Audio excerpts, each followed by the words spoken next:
Hello students, आज हम लोग समझने वाले हैं क्रिस्टल फील्ड थ्योरी। तो क्रिस्टल फील्ड थ्योरी जो होता है कॉम्प्लेक्सेस में बॉन्डिंग को एक्सप्लेन करता है। तो देखिए क्रिस्टल फील्ड थ्योरी में क्या होता है कि यहाँ पे जो सेंट्रल मेटल आयन होता है, सेंट्रल मेटल आयन को हम पॉजिटिव आयन की तरह कंसीडर करते हैं, यानी पॉजिटिव चार्ज की तरह कंसीडर करते हैं। और यहाँ जो लिगेंड्स होता है, लिगेंड्स है ना, उसे किस तरह कंसीडर करते हैं, निगेटिव की तरह, है ना। अब अगर निगेटिव है, कोई चार्ज है, तो वो निगेटिव पॉइंट की तरह बिहेव करेगा ही करेगा, ठीक है। और यहाँ सेंट्रल मेटल आयन पॉजिटिव होता है तो वो पॉजिटिव जो है पॉइंट की तरह बिहेव करेगा, ठीक है। तो यहाँ पे क्या होगा, ये सेंट्रल मेटल आयन है और ये लिगेंड्स है। अब इनके बीच क्या आएगा, force of attraction, electrostatic force of attraction आएगा, ठीक है। तो क्या होता है कि अगर कोई नेगेटिव लिगेंड्स है तब तो उस पर नेगेटिव चार्ज है ही है, लेकिन अगर कोई न्यूट्रल मॉलिक्यूल है तो उनमें पोल्स होंगे, है ना। पोल्स का मतलब यहाँ पे जैसे आपका NH3 हो गया, तो NH3 में क्या हो गया, यहाँ पोल्स हो गया। नाइट्रोजन की तरफ पार्शियल निगेटिव, हाइड्रोजन की तरफ पार्शियल आपका पॉजिटिव। तो ये जो निगेटिव एंड होगा वो क्या करेगा, मेटल आयन की तरफ अट्रैक्ट करेगा। तो एक आएगा क्या, इलेक्ट्रोस्टैटिक फोर्स ऑफ अट्रैक्शन, जिसकी वजह से यहाँ पे एक बॉन्डिंग होगा, ठीक है। तो देखिए यहाँ पे आपका ये थ्योरी बताता क्या है, ठीक है, जो यहाँ पे क्रिस्टल फील्ड थ्योरी, तो क्रिस्टल फील्ड थ्योरी बताता है जो यहाँ पे डी ऑर्बिटल्स होते हैं उनके स्प्लिटिंग को बताता है। यानी डी ऑर्बिटल्स क्या होते हैं, अगर आइसोलेटेड मेटल आयंस है तो उनके डी ऑर्बिटल्स मतलब डी जनरेट होते हैं। तो डी जनरेट होते हैं मतलब उनकी पांचों डी ऑर्बिटल्स की एनर्जी समान होती है, ठीक है।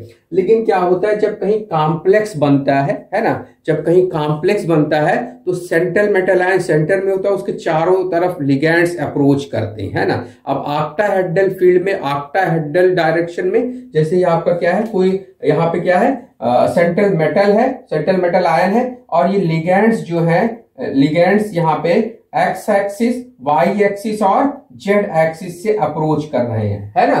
तो देखिए यहाँ पे क्या होता है, अब स्प्लिटिंग केवल जो है डी ऑर्बिटल्स की क्यों होती है, एस और पी की नहीं होती है, ठीक है। तो देखिए यहाँ पे क्या होता है कि एस ऑर्बिटल कैसा होता है, स्फेरिकल होता है। ये एस ऑर्बिटल है, स्फेरिकल है। अब यहाँ पे क्या होगा, यहाँ पे अगर हम देखें एक्स एक्सिस आपका, वाई एक्सिस और ये जेड एक्सिस, ठीक है। तो अगर लिगेंड्स एक्स एक्सिस और एक्स एक्सिस से लिगेंड आए, जेड एक्सिस और यानी वाई एक्सिस और, है ना, और एक्स एक्सिस, वाई एक्सिस और जेड एक्सिस, सभी एक्सिस से अगर लिगेंड्स आते हैं तो क्या होगा, क्योंकि ये एस ऑर्बिटल स्फेरिकल होता है, तो जब स्फेरिकल होगा तो यानी जो लिगेंड्स का इफेक्ट होगा, लिगेंड्स के मतलब ऑर्बिटल्स का इफेक्ट जो होगा एस ऑर्बिटल पे वो एक समान होगा। तो इसकी एनर्जी क्या हो जाएगी, एस ऑर्बिटल की बढ़ जाएगी, है ना। यानी जब कॉम्प्लेक्स बन रहा होगा, लिगेंड्स मेटल आयन के पास आ रहे होंगे तो एस ऑर्बिटल की एनर्जी क्या होगी, बढ़ेगी एक साथ। मतलब यहाँ पे एक ही ऑर्बिटल है, सभी डायरेक्शन में इलेक्ट्रॉनिक डिस्ट्रीब्यूशन सेम है, तो यहाँ पे तो एनर्जी केवल बढ़ेगी, स्प्लिटिंग का कोई चांस ही नहीं है ना। अब देखिए हम पी ऑर्बिटल की बात करें, है ना, तो पी ऑर्बिटल जो होते हैं आपके क्या होते हैं, ये आपका एक एक्स एक्सिस पे जो बड़ा ऑर्बिटल होगा पी एक्स ऑर्बिटल होगा, वाई एक्सिस पे बड़ा ऑर्बिटल जो होगा वाई एक्सिस होगा, और जेड एक्सिस पे बड़ा जो ऑर्बिटल होगा पी जेड ऑर्बिटल होगा, ठीक है। अब यहाँ पे देखिए अगर लिगेंड्स अप्रोच कर रहा है मेटल आयन से एक्स एक्सिस से, है ना, और वाई एक्सिस से और जेड एक्सिस से प्लस जेड माइनस जेड, और प्लस एक्स और माइनस एक्स, प्लस वाई और माइनस वाई, तो ये यानी एक्स वाई और जेड एक्सिस से अप्रोच कर रहा है। तो इसका मतलब यहाँ पे जो लिगेंड्स का इफेक्ट होगा सभी एक्सिस से, है ना, वो क्या होगा, वो एक समान होगा। तो इसका मतलब जो पी ऑर्बिटल्स होंगे उनकी भी एनर्जी एक समान बढ़ेगी, है ना, किसी की कम और किसी की ज्यादा नहीं होगी। तो इसका मतलब पी ऑर्बिटल्स जो होंगे इनकी भी स्प्लिटिंग नहीं होगी, ठीक है। एस ऑर्बिटल की स्प्लिटिंग नहीं होगी और ना ही पी ऑर्बिटल की स्प्लिटिंग होगी जब क्या होंगे, लिगेंड्स मेटल आयन को अप्रोच करेंगे बॉन्ड बनाने के लिए, ठीक है। तो देखिए यहाँ पे क्या है, अब ऑक्टाहेड्रल के केस में क्या होता है कि यहाँ पे जो डी ऑर्बिटल्स होता है ऑक्टाहेड्रल केस में, ठीक है, तो डी ऑर्बिटल्स में देखिए कितने ऑर्बिटल्स होते हैं, 5 ऑर्बिटल्स होते हैं। कौन कौन से, डी एक्स वाई, है ना, जो एक्स और वाई एक्सिस के बीच पड़ा हुआ है, और डी वाई जेड जो वाई और जेड एक्सिस के बीच में पड़ा है, वाई और जेड एक्सिस के बीच में पड़ा है एस एक्स जेड यानी डी जेड एक्स या डी एक्स जेड है ना। अब ये किस एक्सिस के बीच पड़ा है, एक्स और जेड एक्सिस के बीच पड़ा हुआ है, ठीक है। तो ये 3 ऑर्बिटल जो एक्सिस के बीच होते हैं यानी d x y, d y z और डी जेड एक्स, ये एक्सिस के बीच वाले ऑर्बिटल्स को एक सेट बनाते हैं और ये कहलाता है T2G सेट, है ना। तो ये आपका क्या है, T2G यानी ट्रिपली डीजेनरेट सेट इनकी, है ना। और यहां पे देखिए आपके जो ये ऑर्बिटल है, ये देखिए ऑर्बिटल ये पड़ा हुआ है एक्स और वाई एक्सिस पे, है ना। तो जो एक्सिस पे होते हैं ये आपका होगा d x square minus y square, है ना। तो यहां पे क्या होगा, d x square minus y square, और जो ये आपका कौन सा एक्सिस है, जेड एक्सिस है। तो जेड एक्सिस पे जो पड़ा ऑर्बिटल होगा वो डी जेड स्क्वायर कहलाएगा, और जो एक्सिस पे ऑर्बिटल्स पड़े होते हैं उनको हम ईजी ऑर्बिटल्स बोलते हैं या ईजी सेट बोलते हैं। तो इसका मतलब डी के कितने सेट होते हैं, 2 सेट होते हैं, T2G और EG। T2G कौन से होते हैं, जो T2G ऑर्बिटल जो होते हैं डी ऑर्बिटल्स एक्सिस के बीच पड़े ऑर्बिटल्स होते हैं, और जो EG सेट के ऑर्बिटल्स होते हैं वो उनमें जो है जो ऑर्बिटल्स एक्सिस पे पड़े होते हैं यानी एक्स और वाई एक्सिस पे d x square minus y square, और एक होता है डी जेड स्क्वायर, ठीक है।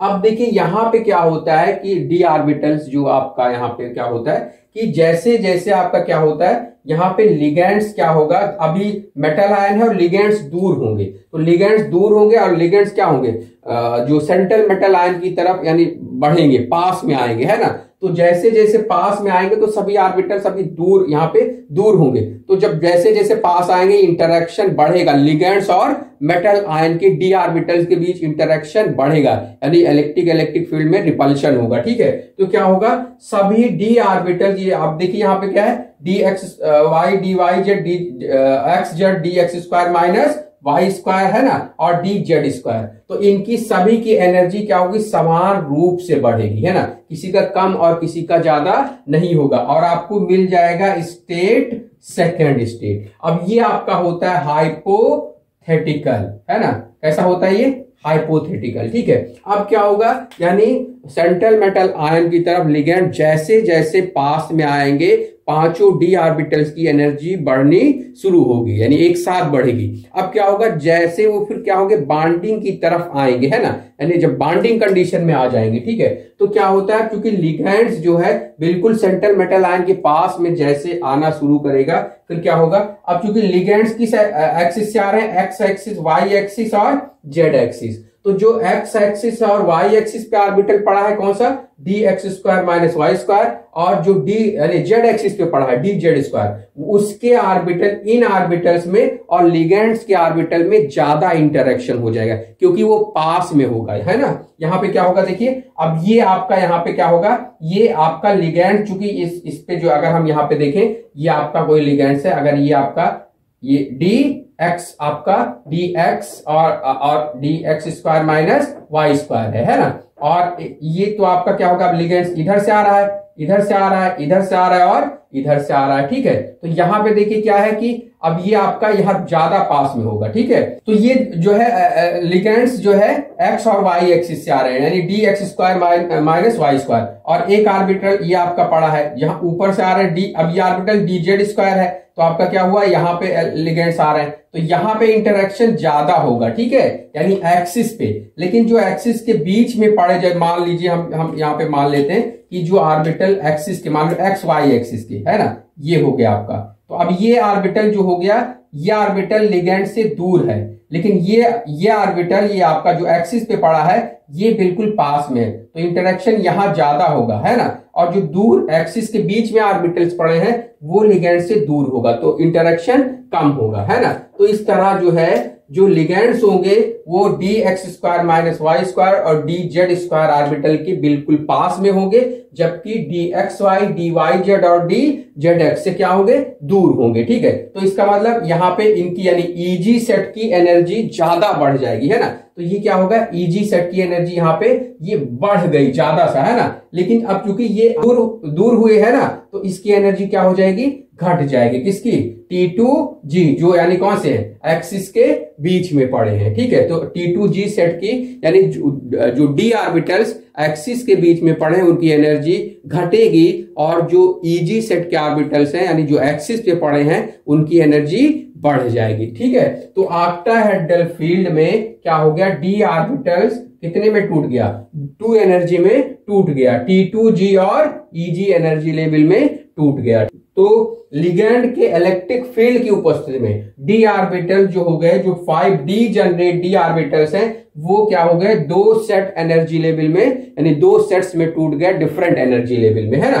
तो अब देखिए क्रिस्टल फील्ड इसी से समझ ले रहे हैं, यानी क्रिस्टल फील्ड क्या है, in the presence of electric field of ligands the 5d generate d orbitals of metal ion split into sets of orbitals having different energy is called crystal field splitting। यानी ligand field की, जो ligand field होते हैं उनकी उपस्थिति में क्या होते हैं, डी मेटल आयन की डी ऑर्बिटल, जो 5d जनरेट डी ऑर्बिटल्स होते हैं, वो डिफरेंट एनर्जी के सेट्स में टूट जाते हैं। इसी को बोलते हैं हम क्रिस्टल फील्ड स्प्लिटिंग बोलते हैं, ठीक है। अब देखिए यहां पे हमें क्रिस्टल फील्ड स्प्लिटिंग पढ़ लेना है, crystal field splitting in octahedral complexes, है ना। तो octahedral in the presence of octahedral field of ligands the 5d generate d orbitals split into 2 sets of orbitals, है ना। यानी ऑक्टाहेड्रल फील्ड यानी लिगैंड फील्ड की उपस्थिति में क्या होता है कि जो 5d जनरेट d ऑर्बिटल्स होंगे वो क्या होंगे, 2 एनर्जी सेट में टूट जाएंगे, यानी T2G सेट, है ना, यानी इसकी एनर्जी लो होगी, T2G सेट एनर्जी लो होगी, एंड EG सेट, है ना, यानी हाई एनर्जी, ठीक है। तो EG की क्या हो जाएगी, एनर्जी हाई हो जाएगी, है ना। तो क्या होता है, ये पहले अगर हम ऑक्टाहेड्रल की बात करते हैं तो 5d जनरेट ऑर्बिटल होंगे, ये क्या होगा, ये होगा आपका isolated metal ion, isolated metal ion, है ना। यानी अब कोई भी मेटल आयन आइसोलेटेड है यानी अलग है, बिल्कुल लिगेंड्स नहीं जुड़े हैं, तो उनके 5 डी ऑर्बिटल्स एक समान होंगे। अब जैसे लिगेंड्स ऑक्टाहेड्रल फील्ड से क्या करेंगे, अप्रोच करेंगे, तो 5d ऑर्बिटल्स की एनर्जी बढ़ेगी, और जैसे क्या होंगे, कॉम्प्लेक्स बनेंगे, वो 2 एनर्जी लेवल में टूट जाएगा, T2G और EG एनर्जी लेवल में टूट जाएगा, है ना। तो इसको हम बोलेंगे आप क्या, ऑक्टाहेड्रल में क्रिस्टल फील्ड स्प्लिटिंग, है ना। तो अब देखिए यहां पे क्या होता है, ये जो हाइपोथेटिकल के ये लाइन में, इसको हम बोलते हैं बैरी सेंटर, है ना, यानी एवरेज एनर्जी लेवल, है ना। अब ये क्या होता है, T2G और EG के बीच एनर्जी गैप होता है डेल्टा O। अब ये O फॉर होता है ऑक्टाहेड्रल, है ना, ये या फिर 10dq में रिप्रेजेंट करती है। ये पूरी एनर्जी गैप कितना है, डेल्टा O या फिर 10dq, है ना। अब देखिए यहां पे क्या होता है, बैरी सेंटर से T2 जो एनर्जी होता है -0.4 डेल्टा O, है ना, या फिर -4dq एनर्जी क्या हो जाती है, कम हो जाती है। तो ये माइनस साइन केवल ये बताता है कि एनर्जी कम हो रहा है, माइनस वैल्यू नहीं है, ये माइनस वैल्यू क्या बताता है, एनर्जी कम हो रहा है, ठीक है। और यहां पे जो है आपका +0.6 डेल्टा O या फिर 6dq एनर्जी क्या होती है, EG की बढ़ जाती है, ठीक है। तो इस तरह आपका क्या हो गया, ये क्रिस्टल फील्ड स्प्लिटिंग हो गया, ठीक है। किसमें, ऑक्टाहेड्रल में। तो ऑक्टाहेड्रल में डी ऑर्बिटल्स T2G और EG में स्प्लिट होंगे, जिनके बीच एनर्जी गैप क्या होगी, डेल्टा O या फिर क्या होगा, 10dq होगा, ठीक है। तो अब देखिए यहां पे क्या होता है कि यहां पे आपका यानी अगर कोई लिगेंड्स क्या है, स्ट्रॉन्ग लिगेंड्स है, तो वो लिगेंड्स का जो लिगेंड का इलेक्ट्रिक फील्ड है मेटल आयन के इलेक्ट्रिक फील्ड से ज्यादा इंटरेक्शन होगा, तो स्प्लिटिंग ज्यादा होगी, ठीक है। तो यहां पे स्प्लिटिंग अगर ज्यादा होती है तो पहले T2G में इलेक्ट्रॉन भरेंगे, ठीक है, यानी एक इलेक्ट्रॉन इसमें आएगा, एक इलेक्ट्रॉन इसमें और एक इलेक्ट्रॉन इसमें, एक एक करके भरेगा, है ना। अब लिगेंड स्ट्रांग है तो ये एनर्जी गैप ज्यादा होगा, तो इसका मतलब यहाँ एक एक भरा, फिर इसी में पेयरिंग हो जाएगी इलेक्ट्रॉन्स की, है ना। और अगर ये लिगेंड्स वीक है तो ये 5 जो डी ऑर्बिटल है डी जनरेट ऑर्बिटल्स की तरह बिहेव करेंगे, यानी पहले एक इसमें भरेगा, फिर एक इसमें, फिर एक इसमें, फिर यहां चला जाएगा, है ना, फिर इसमें भरेगा, फिर पेयरिंग T2G से शुरू होगी, है ना।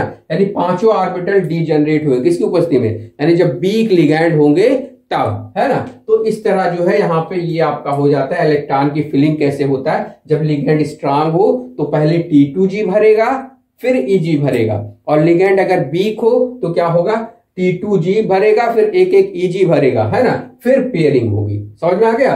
तो देखिए यहाँ पे हम देखेंगे क्रिस्टल फील्ड स्टेबलाइजेशन एनर्जी कैसे कैलकुलेट करेंगे, ठीक है। तो देखिए क्रिस्टल फील्ड स्टेबलाइजेशन एनर्जी कैसे कैलकुलेट करेंगे, पहले हम इसमें इलेक्ट्रॉन भी, जैसे 5 इलेक्ट्रॉन या 6 इलेक्ट्रॉन है, इनमें इलेक्ट्रॉन को हम फिल कर लेंगे। उसके बाद ये फार्मूला हम यहाँ पे लगा देंगे, कौन सा, -0.4 इंटू N-T2G, है ना। N-T2G क्या है, number of electrons in T2G orbital, है ना, प्लस 0.6 इंटू N-Eg। अब N क्या है, number of electrons in Eg orbitals, है ना। तो ये हो गया into delta O plus NP। अब N क्या है, नंबर कैपिटल N, यानी ये है नंबर ऑफ पेयर्ड इलेक्ट्रॉन, है ना। तो ये तो हो गया आपका नंबर ऑफ पेयर्ड इलेक्ट्रॉन, ठीक है। तो इस तरह आपका ये क्या हो गया, यहाँ पे CFSC कैलकुलेट कर लेंगे, या फिर अगर इसकी वैल्यू हम DQ में लेते हैं, है ना, तो CFSC इक्वल टू हो जाएगा, जो कि ये -4 है +6 है, तो यहाँ पे माइनस साइन के साथ -4 इंटू N-T2G, है ना, प्लस 6 इंटू N-Eg। अब यहाँ पे आप डेल्टा O टर्म में लिए थे यहाँ DQ के, तो इंटू DQ प्लस NP।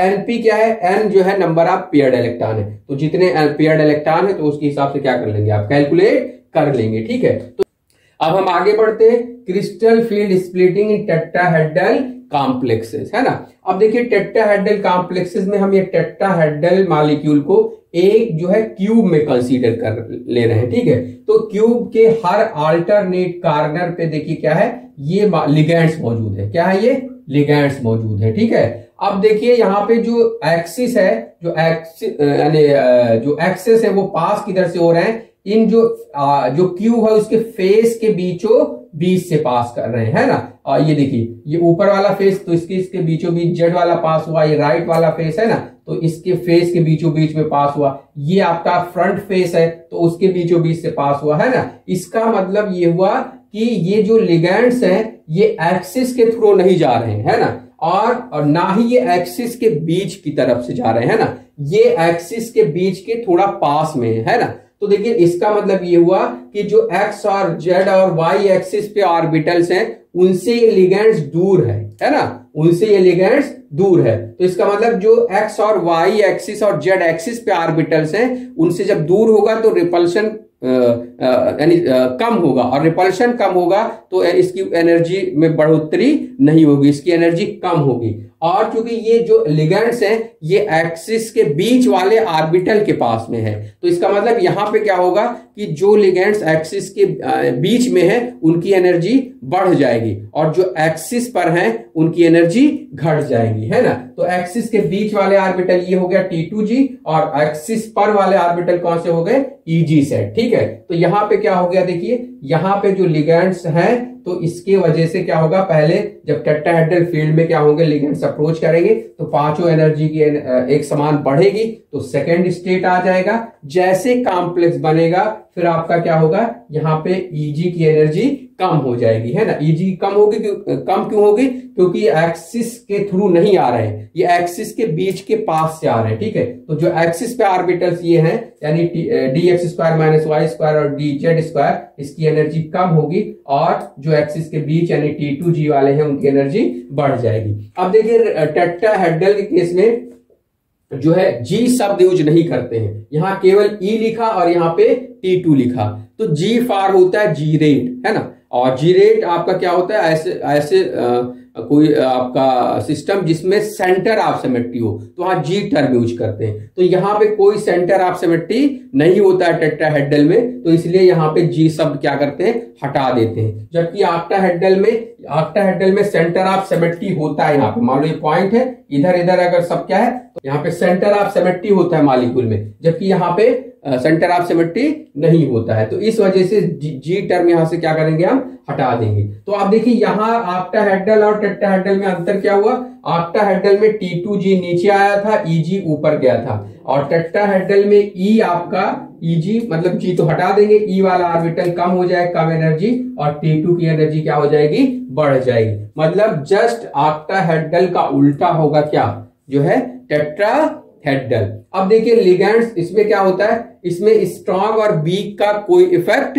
नहीं होता है। इसमें हमेशा ये 5d ऑर्बिटल क्या होंगे, डी जनरेट की तरह होंगे। मतलब इसमें एक इलेक्ट्रॉन भरेगा, फिर इसमें भरेगा, अब फिर उसमें EG में भरना है, यानी T2G में भरना शुरू होगा, फिर इसमें भरेगा, फिर इसमें। अब नीचे से क्या होगा, पेयरिंग शुरू होगी, यहां से फिर पेयरिंग होगी, फिर आ जा करके इस तरह इलेक्ट्रॉन भरेगा। तो हमेशा ये वीक फील्ड लिगेंड की तरह बिहेव करेगा। इसमें स्ट्रांग नहीं होगा कि यहाँ पे क्या होगा, स्प्लिटिंग बहुत ज्यादा होगी। यहाँ पे स्प्लिटिंग ऑक्टाहेड्रल कंपेयर में बहुत कम होगी। तो एक इलेक्ट्रॉन भरा इसमें, एक इसमें, फिर एक एक इसमें भरते गए, फिर पेयरिंग नीचे से कराए, फिर यहाँ पे जाके भर दिए। ठीक है, तो अब इस तरह स्प्लिटिंग आपका हो गया किसमें, टेट्राहेड्रल कॉम्प्लेक्सेस में। ठीक है, अब इसमें भी CFSC आप कैलकुलेट कर सकते हैं। यहाँ -0.6 डेल्टा टी फॉर क्या होता है, जो टी सबस्क्रिप्ट है आपका जो है टेट्राहेड्रल के लिए।